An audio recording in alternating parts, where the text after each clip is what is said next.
Today I'm going to show you some of the condiments that I have in my own larder and what I use them for, and the different types of nutritional value to them. I have a lot of vinegars in my larder, as you can see. I tried to make my own apple cider vinegar from apples. We had a lot of them last year. There was a very good crop of apples last year. So you can see there in the bottom, this is the good bacteria, the good fermented mother they call it. So apple cider vinegar, unlike other vinegars, is actually alkalizing. And what that means is if you take a little bit of apple cider vinegar daily, it keeps that acid load in the body minimalized, and so you'd have less aches and pains. The gut tends to work better, less chance of yeast overgrowth. So a capful of apple cider vinegar a day keeps the yeast away. Other vinegars that I have in my own larder is rice vinegar. Love rice vinegar because you can do a very quick pickle of things like cucumber, courgettes, carrots, sliced up in a little bit of rice vinegar with a little touch of salt in there and some sugar, and you have an instant pickle in there to go with your dinner. I like to have some sherry vinegar in the house because it's got that slightly smoky, sweeter flavour, so it works very well with tomatoey dishes, tomatoey salads, cheeses, smoked paprika, that kind of thing, to give it a kind of a Spanish feel.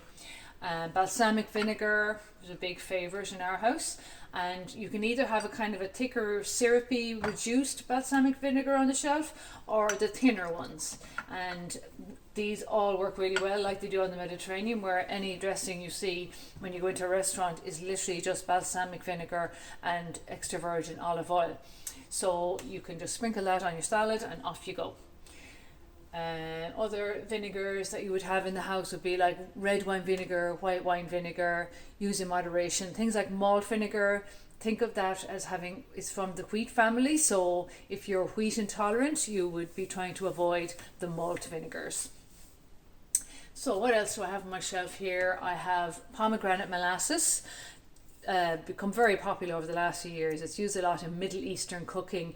You can use it in dressings, works really well with cumin and garlic, and you can see how dark and treacly it is there. So it is a bit sweeter. It is a molasses, so it's a bit sweeter, and you can pair that up very well then with a nice olive oil to make a dressing, or when you're roasting off vegetables, doing a tagine, that kind of thing. So you can put some of the pomegranate molasses in there. There's all different ones on the market. We're very lucky nowadays that we have loads of lovely Asian stores, Middle Eastern stores, African stores, offering all types of herbs and spices and different condiments, and ingredients that we never would have access to before, or would have had to pay through the roof for them, and they're all very well priced. In here as well, I always have some mirin on my shelf as well, which is is used a lot in Japanese cooking, Asian cooking, and it has a kind of a sweetness to cooking.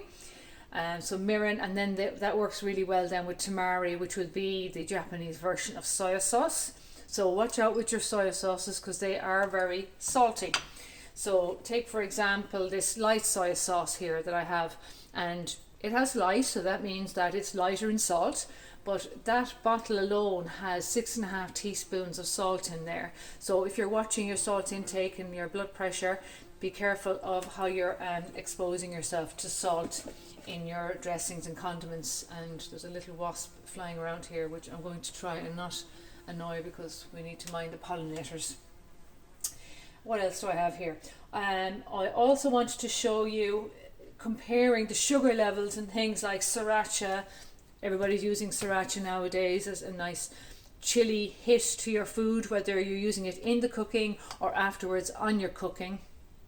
And that sriracha has over 26 grams of sugar in that bottle.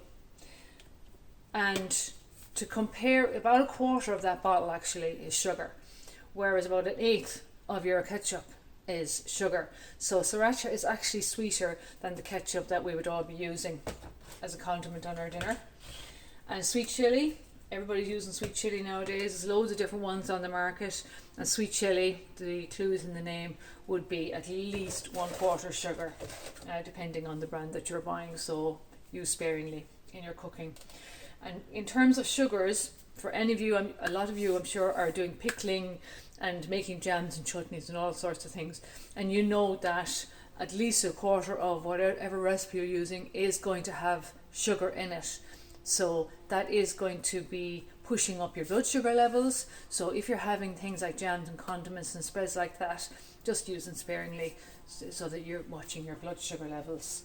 And I also want to mention other things like your oils. So if you're doing a salad or something like that, you can do flavoured oils. And I have here sesame oil, which is a very oriental one, works really well with lime and chili as well.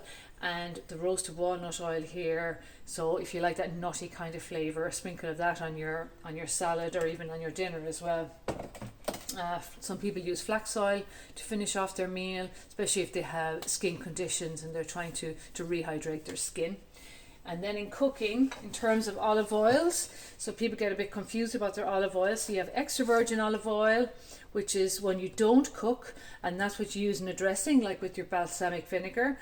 And then you have your standard pressed olive oil, and that's what you'll be using in cooking because it has a higher smoke point, which means that when heat is applied to it, it's not going to burn. So that's what you'll be using in your cooking, along with things like your coconut oil, using that a lot in things like curries and stir fries. And coconut oil has got a high smoke point, so again that won't burn when you apply heat to it. So you can use that as well in cooking. So I hope you picked up some nice tips there today. Please subscribe to my channel, Tara Canning Nutrition, for more tips and videos and recipes as we all strive to have a happy, healthy life.